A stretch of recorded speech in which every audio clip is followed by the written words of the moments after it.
Alors, j'ai cru comprendre qu'il y en a certains qui sont en vacances. C'est juste? Il y en a qui commencent leurs vacances. C'est juste? Bon. Nous, on a eu le plaisir avec Nathalie de partir une semaine en vacances il y a une semaine. Et vous avez une application sur votre téléphone qui vous dit le nombre de temps que vous passez sur votre écran. Bon, je ne sais pas si vous le regardez régulièrement. Vous devriez. Enfin, ça vous fait peur. Alors, moi, l'application, je ne l'ai jamais regardée, sauf qu'à la fin des vacances, quand on est revenu, l'écran me disait que j'avais consommé 86% d'écran en moins. Ça vous est déjà arrivé, ça? Non, c'est-à-dire qu'en une semaine, j'ai consommé 86% en moins. Hein? Donc, quelle est la première pensée que j'ai quand c'est comme ça? Qu'est-ce que c'était bien, non? Non? Oh. Comment? T'as pas de portable? Bon, ben d'accord. Ok. Moi, j'aimerais bien parfois ne pas en avoir un non plus. Mais du coup, qu'est-ce qui se passe? Alors, quand on voit ça, on se dit, mais dans le fond, c'est pas si impossible que ça de pouvoir utiliser moins d'écran. Et il y a aussi peut-être d'autres choses qu'on se dit quand on part en vacances. On dit qu'on aimerait y rester. Vrai ou pas? Parce qu'on a changé de rythme. Parce qu'on sait, franchement, c'était trop cool. Les choses étaient beaucoup plus simples. Et puis, il y a des gens comme ça qui, peut-être c'est votre cas aujourd'hui, peut-être ce soir, on a prié ce soir sur ce qui nous chargeait. Vous verrez que la méditation de ce soir, elle va porter un petit peu sur la marche. Mais avant qu'on arrive là-dessus, est-ce que vous connaissez déjà des gens qui ont fait un pèlerinage?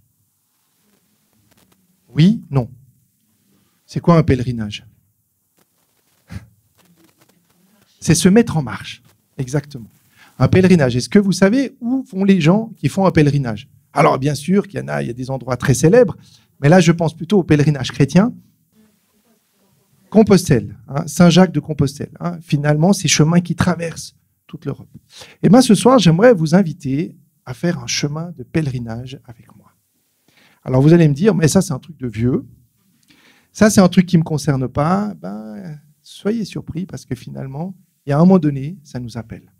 Ça nous appelle de rentrer dans une démarche qui n'est pas juste prendre une semaine, on est essoufflé, on arrive, on est épuisé, et puis on sait que le premier jour qu'on va travailler, on sera épuisé comme quand on est arrivé.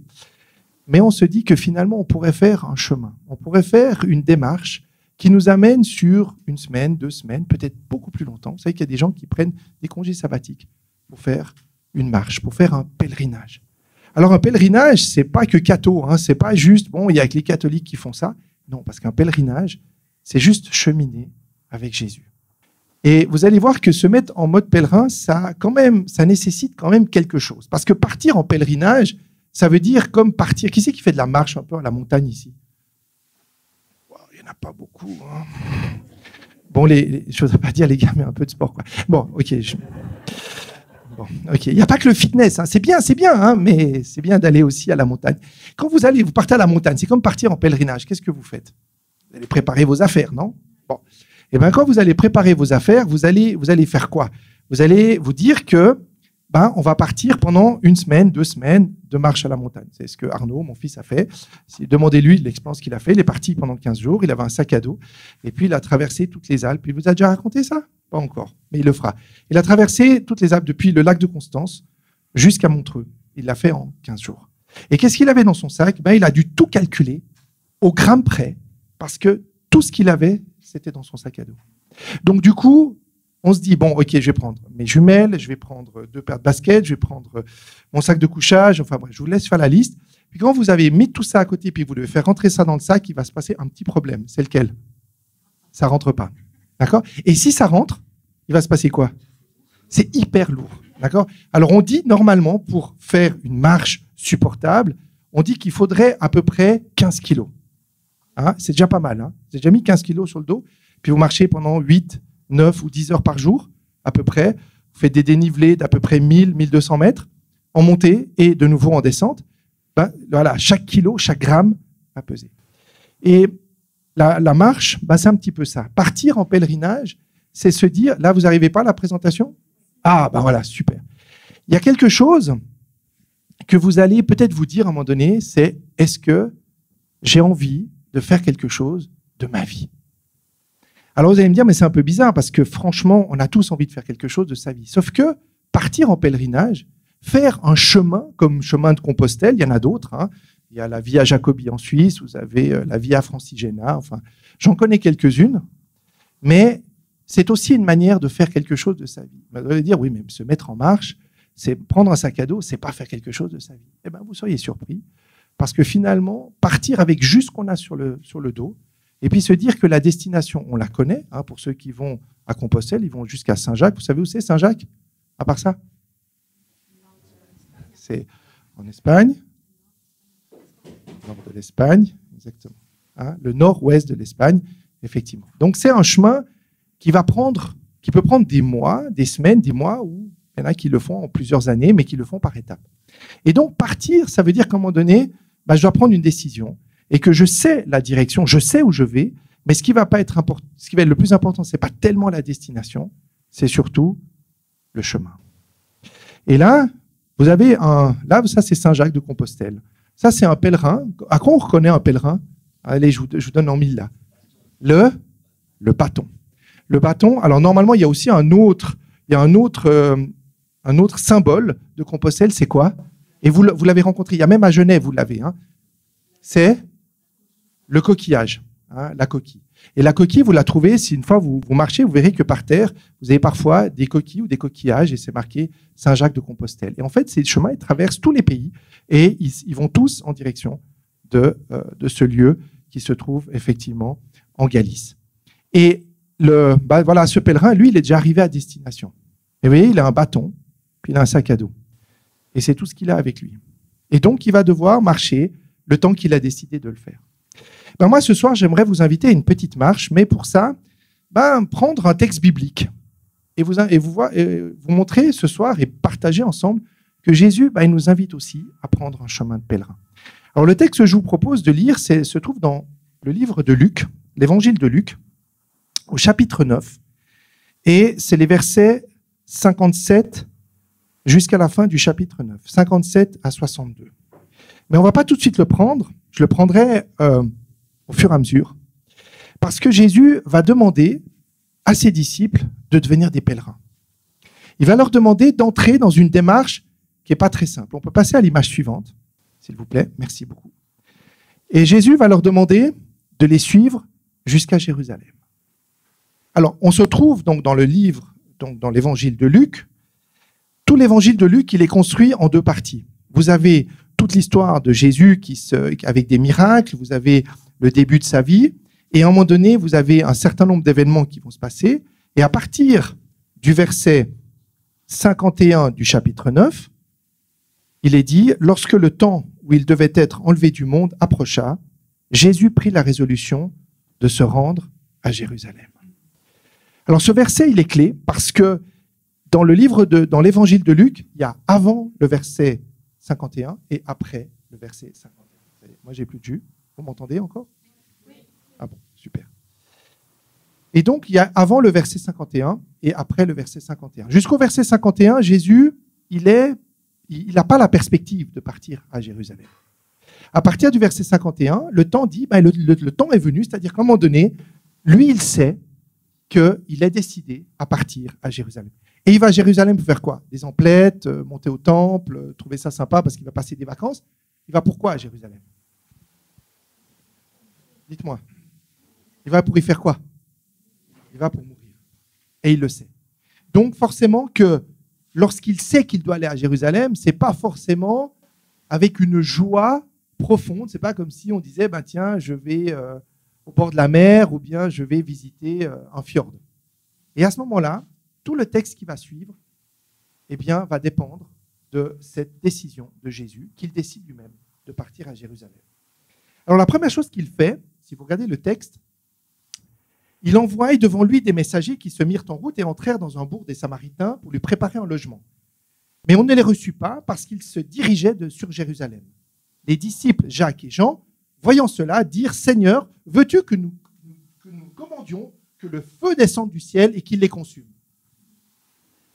Jésus se retourne vers eux et les réprimande, et ils allèrent dans un autre bourg. J'ai fait exprès de couper le passage au mieux, parce qu'il n'est pas dans toutes les versions. Alors, qu'est-ce qui se passe? Donc, le texte de Luc nous dit que Jésus a décidé, maintenant il va à Jérusalem. Il sait que c'est son chemin, il sait que c'est sa destinée. Et à partir de là, Jésus envoie déjà ses disciples, leur dit, vous allez voir s'il y a un logement pour nous sur la route pour Jérusalem. À ce moment-là, les personnes qui arrivent, les personnes qui les voient arriver, disent, mais vous allez à Jérusalem, donc nous, on ne veut pas vous accueillir ici. Alors la première chose que les disciples vont vouloir faire, c'est quoi? Ce qui est tout à fait normal, c'est de les punir. Ces gars-là, ils n'ont pas voulu nous recevoir, ok, on fait descendre le feu du ciel. C'est pas très... c'est pas génial. Parce que finalement, Jésus, lui, il va dire quoi? Et le texte, et je lis maintenant ce qui est entre crochets dans certaines de vos Bibles, vous ne savez pas de quel esprit vous êtes animés, car le Fils de l'homme est venu non pour perdre les âmes des hommes, mais pour les sauver. Donc là, la leçon pour les disciples va commencer. Parce que se mettre en route avec Jésus vers Jérusalem, ça veut dire quoi? Ça veut dire que, est-ce que je vais pouvoir forcément faire selon ma volonté? Non. Parce que moi, si je pouvais régler le sort de tous les gens qui ne font pas comme moi j'aimerais, et que chaque fois je demande qu'il y ait le feu du ciel qui descende, il risque de plus rester grand monde forcément après. Et surtout quand c'est sur la route. Mais bon, ça, c'est un autre problème. Donc, du coup, à ce moment-là, qu'est-ce qui se passe? Jésus va leur donner cette première leçon et va leur dire, moi, ce que je vous demande, les gars, c'est de changer de perspective.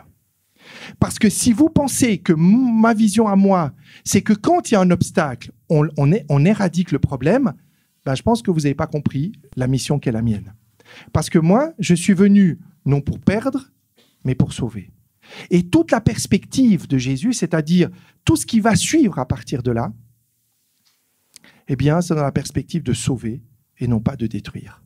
Et donc, ça veut dire que moi, en tant que pèlerin, c'est-à-dire celui qui va marcher à la suite de Jésus, à partir de ce moment-là, je dois changer mon regard, mon comportement. Et ça, c'est la première chose qui va se passer. D'ailleurs, c'est intéressant parce que, je ne sais pas si vous avez déjà discuté, je vous invite une fois à le faire, à discuter avec quelqu'un qui a fait Saint-Jacques ou un autre type de pèlerinage, peu importe où il va. Qu'est-ce qui se passe les premiers jours? On a l'enthousiasme, on a le feu, c'est génial. Là, on va décrocher les montagnes, on va faire 35 km par jour, on a un sac à dos de 25 kilos. Et qu'est-ce qui va se passer au bout de 2 ou 3 jours? Il y a l'épuisement, il y a la réalité. Il y a le fait qu'on ne s'est pas bien préparé. Les godasses, ce n'est pas les bonnes. Le sac à dos est beaucoup trop lourd. Je n'ai pas pris assez d'eau. Je n'ai pas assez de nourriture. Et puis finalement, les gens ne sont pas sympas. Je me sens seul. Qu'est-ce que je fais? Je rentre. C'est souvent ce qui va arriver. D'accord? Parce que l'enthousiasme du début va vite s'estomper. Et là, c'est un peu ce qui se passe. C'est que Jésus, quand les disciples veulent le suivre, évidemment, eux, ils ont envie d'aller avec Jésus à Jérusalem. Sauf qu'ils n'ont pas compris pourquoi ils devaient y aller. Et c'est là où Jésus va leur expliquer que ce n'est pas une partie de plaisir et que ce chemin à Jérusalem, c'est le nôtre aussi, mes amis. Nous, on va tous vers Jérusalem. Mais quelque part, vers cette Jérusalem céleste, mais pour y aller, il va falloir un petit peu se préparer. Et on peut mettre l'image suivante. Et ce qui va attendre les disciples, c'est ça. Voilà. Ça fait envie d'aller là? Bon, c'est sympa, mais d'aller là, ça veut dire que ça, c'est le chemin auquel Jésus va les inviter à marcher. Et j'ai fait exprès de mettre cette image parce que la suite me semble aller un peu dans le sens de ça. Parce que la première leçon qui leur a été donnée, c'est « Écoutez les gars, votre logique n'est pas la mienne. » Mais on va aller un petit peu plus loin. Et pendant qu'ils étaient en chemin, et c'est là qu'on arrive sur cette partie du texte, je vais vous lire ce texte d'une fois, puis après on va le reprendre un petit peu. Pendant qu'ils étaient en chemin, un homme lui dit, donc un homme dit à Jésus, « Seigneur, je te suivrai partout où tu iras. » Jésus lui répondit, « Les renards ont des tanières et les oiseaux du ciel ont des nids, mais le Fils de l'homme n'a pas un lieu où il puisse reposer sa tête. » Et il dit à un autre, « Suis-moi. » Et il répondit, « Seigneur, permets-moi d'abord d'aller ensevelir mon Père. » Mais Jésus lui dit, « Laisse les morts ensevelir les morts, et toi, va annoncer le royaume de Dieu. » Et un dernier dit, « Je te suivrai, Seigneur, mais permets-moi d'abord d'aller prendre congé de ceux de ma maison. » Et Jésus lui répond, « Quiconque met la main à la charrue et regarde en arrière n'est pas propre au royaume de Dieu. » 3 interpellations, 3 rencontres, que Luc fait exprès de mettre exactement à ce moment-là. N'oubliez pas, Jésus va à Jérusalem, il a décidé d'y aller, les disciples ont décidé de le suivre, ils ont reçu une première tacle sur le fait que non, à chaque fois que vous avez une contrariété, vous n'allez pas faire descendre le feu du ciel. Et maintenant, je vous apprends que je vais à Jérusalem pour vous sauver, pas pour détruire. Mais à partir de là, il y a quand même 3 leçons que Jésus veut faire apprendre à ses disciples. Et ces 3 leçons qui sont 3 moments de rencontre. Alors on peut mettre la première, si on peut peut-être mettre la slide suivante, c'est donc Luc 9 au verset 57. Ces 3 moments, on va s'arrêter sur ces 3 moments parce que je crois qu'ils sont très très importants. La première rencontre, il voit un homme et il lui dit « Je te suivrai partout ». Mais Jésus lui répond quoi? Qu'est-ce qu'il lui dit, Jésus? Et le texte nous dit ici, les renards ont des terriers, les oiseaux du ciel ont des nids, mais le Fils de l'homme n'a pas un endroit où reposer sa tête. Donc la première leçon, lorsque je suis un pèlerin avec Jésus, c'est quoi? On ne va pas aller aux 5 étoiles à Monaco parce que c'est sympa, et puis là, on saura qu'on va se retrouver. Non, ça veut dire que la première chose que je sais qu'avec Jésus, c'est que non seulement la marche, ça va être une marche continue. Il y aura toujours un sac à dos. Jusqu'au bout, il n'y a pas un endroit où on va pouvoir s'arrêter et dire la marche est terminée et on attend. Donc c'est une marche continue. Ça, c'est ma première information. Jésus n'a pas un lieu où reposer sa tête. Donc si vous pensez qu'à un moment, on va pouvoir s'arrêter tranquille pour respirer et qu'on va s'arrêter, non. Alors ça pourrait être un peu désespérant, ça, parce qu'on dit, mais nous, on a besoin de s'arrêter. Bien sûr que Jésus le sait. Mais s'arrêter ainsi, ça veut dire quoi? Ça veut dire que finalement, le chemin va être dans une dynamique qui ne va pas s'arrêter. Ou si elle s'arrête, elle s'arrêtera à Jérusalem. Donc, on va exclure le fait que ça soit une petite balade tranquille et puis que finalement, eh bien, il n'y a rien qui va nous arriver parce que je suis avec Jésus et que finalement, voilà, on va arriver à Jérusalem comme si de rien n'était. Ben, ce n'est pas ce que nous dit le texte de Luc. C'est que si les terriers ni les oiseaux ont de quoi se reposer, ça veut dire qu'à un moment donné, eh bien, cette dynamique-là va nous amener quand même à vivre des expériences, à vivre du changement. Il y a la deuxième rencontre, on peut passer à la slide suivante. Alors, celle-ci, elle était acceptable parce qu'on est tous d'accord à peu près de marcher. La deuxième, elle se complique un tout petit peu. Et il dit donc, il voit un autre, il dit « Suis-moi ». Et il répond « Seigneur », et là je lis le texte ici, cette personne dit « Seigneur, permets-moi d'abord enterrer mon père ». Et Jésus lui répond « Laisse les morts enterrer les morts, et toi, va annoncer le règne de Dieu ». Je ne sais pas si vous avez déjà lu ce texte. Vous êtes d'accord qu'il est compliqué? Parce qu'il est assez inacceptable pour nous, ce texte. Parce que, d'abord, c'est Jésus qui appelle. Le premier, c'est l'homme qui dit « Je vais te suivre ». Là, c'est Jésus qui l'appelle. C'est Jésus qui lui dit « Viens avec moi ». Et il lui dit « Non, mais attends, moi j'ai… » Non, laisse les morts enterrer les morts. Alors, qu'est-ce que ça pourrait vouloir dire pour nous, ça? C'est qui les morts ici? Et puis pourquoi est-ce que Jésus ne le laisse pas finalement entrer dans cette dynamique-là? Pourquoi est-ce qu'il ne lui laisse pas le repos et après il lui dit « Suis-moi ». Pourquoi est-ce que Jésus fait exprès de lui demander de poser la question maintenant? Parce que probablement que cet homme, il a un attachement malsain avec quelqu'un. Parce qu'il lui dit « Laisse-moi d'abord enterrer mon père ». Quelle est la relation qu'il a avec son père? D'abord, est-ce que son père est déjà mort? Le texte ne nous le dit pas. C'est remarqué. Laisse-moi d'abord enterrer mon père. Le texte ne nous dit pas si le père est déjà décédé ou s'il va mourir. Ça voudrait dire dans ce cas-là que le gars en question, il va attendre combien de temps jusqu'à ce que son père soit mort? Mais pourquoi est-ce qu'il a besoin d'attendre que son père soit mort pour suivre Jésus? Qu'est-ce que ça pourrait vouloir dire? Pour lui ou pour nous? Est-ce que peut-être que cet homme, il avait peut-être une dépendance par rapport à son papa? Il n'osait peut-être pas faire les choses tout seul. Peut-être qu'il avait besoin de la validation de son père pour suivre Jésus. Peut-être que ce père avait justement une autorité tellement importante sur lui qu'il l'a écrasé et qu'il l'a empêché de vivre. Ça, c'est mon interprétation. Vous imitez ce que vous voulez. Mais en tout cas ici, c'est que Jésus lui demande, c'est une rupture. Laisse les morts enterrer les morts. Alors moi, j'ai jamais vu des morts qui enterrent des morts. Vous êtes d'accord avec moi? Donc de quelle mort s'agit-il ici?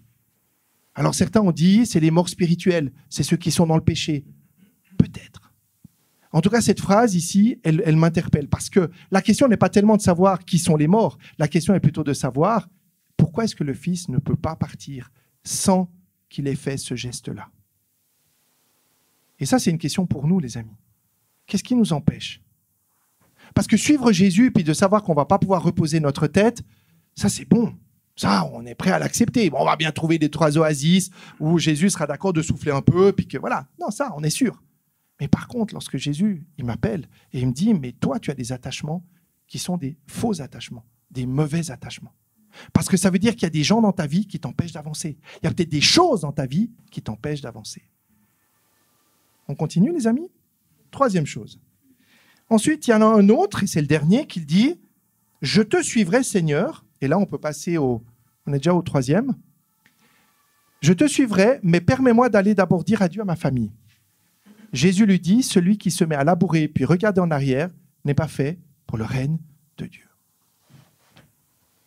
Moi, si je devais vous demander ce soir si vous êtes d'accord avec ce verset, vous me diriez quoi? Non. Moi, je peux pas clasher avec ma famille, partir, leur dire juste comme ça, puis ne plus jamais vous revoir. Mais pourquoi est-ce que Jésus me demande ça alors? Je ne peux pas aller même dire au revoir. Je ne parle pas d'aller enterrer mon père. Je parle juste d'aller juste dire au revoir. Et Jésus lui dit, non, je ne vais pas te laisser dire au revoir. Alors là, on se dit, mais ça veut dire que Jésus, il est contre les relations familiales. Vous êtes d'accord avec moi? Ce n'est pas tout à fait ce qu'on croit.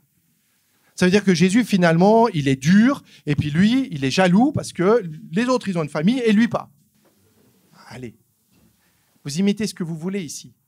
Mais la rupture ici, encore une fois, elle doit nous interpeller. Vous avez vu, la première fois, je ne peux pas reposer ma tête. Donc, il n'y aura pas de... ce n'est pas le Club Med, hein, marchez avec moi. La deuxième chose, c'est que j'ai peut-être des attachements qui ne sont pas bons. Et je dois apprendre à m'en détacher. Et maintenant, c'est quoi le poids de la famille? Alors, on a tous une famille et on aime notre famille. Parfois, c'est dur, parfois, c'est plus simple. Mais c'est quoi la difficulté de la famille? Ça peut être quoi, ce lien familial qui peut tellement être difficile? Qu'est-ce qu'elle risque de dire à la famille quand il va y aller? Mais vas-y pas. Tu as plein de choses ici. D'accord? Et cette famille, elle a aussi tout son héritage. Mais je vais vous donner un exemple. Moi, je suis issu, je ne sais pas si je vous ai déjà raconté ça, mais moi, je suis petit-fils et arrière-petit-fils de meunier. Vous savez ce que c'est qu'un meunier, hein? Bon, ok, on n'en voit pas tous les jours. Hein. Un meunier, c'est celui qui, dans les moulins, fait le grain, etc. Pour le pain, en tout cas à l'époque. Et mon arrière-grand-père, moi, j'ai entendu depuis tout petit que mon arrière-grand-père, il était meunier. Il avait fait un grand moulin. Mais un jour, mon arrière-grand-père, il est décédé.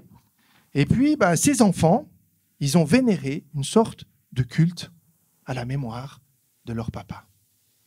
Parce que le patriarche, c'est ainsi qu'on le nommait, lui, il était toujours présent dans la tête. Et du coup, sur les 10 enfants, il y en a un seul qui a pu avoir des enfants. Tous les autres, il n'y en a que 2 qui se sont mariés, tous les autres ne se sont pas mariés. Alors, je ne fais pas de lien de cause à effet. Je suis juste en train de vous dire que le poids familial peut avoir une énorme importance. Parce que souvent, dans l'héritage familial, on va vous dire « Non, ça, tu ne peux pas faire.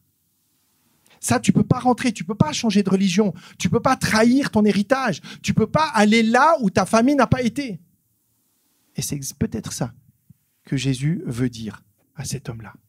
Parce que dire au revoir, prendre congé, c'est une manière, peut-être, de rester attaché à cet héritage-là. Alors, ne faites pas dire à Jésus ni à moi-même ce que le texte ne dit pas. Jésus ne dit pas qu'il ne faut pas avoir une certaine reconnaissance de ce qu'on a reçu. Jésus ne dit pas qu'il faut renier son passé.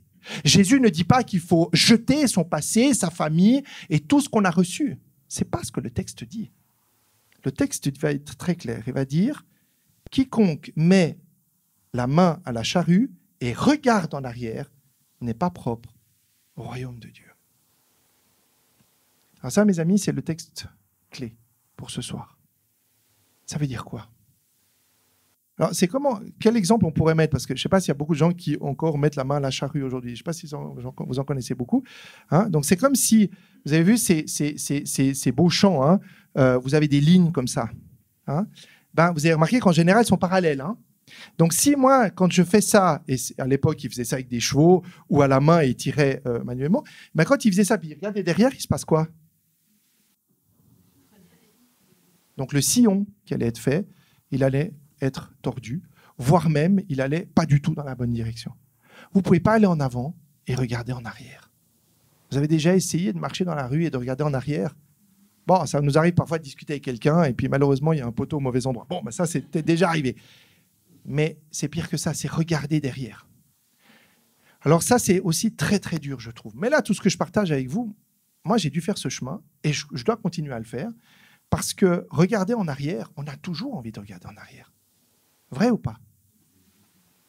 On se rappelle quand même d'où on vient, on se rappelle quand même notre famille, on se rappelle quand même les liens qu'on a avec notre passé, on se rappelle de notre peut-être tendre jeunesse, on se rappelle des souvenirs, et souvent, on va se rappeler ce qui nous a construits. Mais le texte de Jésus ne nous dit pas qu'il ne faut pas regarder ça. Ça, c'est en nous. C'est notre héritage. Il est inscrit en nous. Mais suivre Jésus, ça veut dire que je ne peux pas aller en avant et regarder en arrière. Je ne peux pas avoir ce poids du passé qui va m'empêcher d'aller de l'avant. Alors, peut-être qu'à la suite de cette réflexion de ce soir, vous allez vous dire « Ouais, mais moi, je ne suis pas concerné par ça. » Je vous laisserai réfléchir. Parce qu'on a tous quelque chose qui nous empêche d'aller de l'avant. On a tous quelque chose qui va nous dire « Mais Seigneur, laisse-moi d'abord faire ça. Laisse-moi d'abord dire ça. » Non, mon ami. Parce que si tu fais ça, il y a une chance ou un risque que tu ne me suives pas. Et que tu vas remettre à demain. Puis demain, tu remettras au lendemain. Et le lendemain, tu remettras au surlendemain. Ben, c'est de ça dont ce texte parle ici. Ce que Jésus nous invite fondamentalement, c'est, et on peut passer à l'image suivante, c'est véritablement de rentrer dans une dynamique où j'accepte que partir, c'est mourir un peu. Vous connaissez cette phrase? Vous l'avez déjà entendue? Alors, je suis sûr que vous ne saviez pas que c'était de Edmond Harnoncourt, moi non plus, entre nous. Mais partir, c'est mourir un peu. Chaque fois que je prends un pas, chaque fois que je décide de suivre avec Jésus, chaque fois que j'entre dans une dynamique où je vais marcher avec Jésus, ou que Jésus va marcher à côté de moi, et je vais accepter qu'il marche à côté de moi, je vais accepter de mourir un peu. Pas mourir forcément dans le sens littéral du terme, mais qu'il y a quelque chose qui va mourir en moi. Soit un faux attachement, soit une peur, soit quelque chose qui m'enchaîne.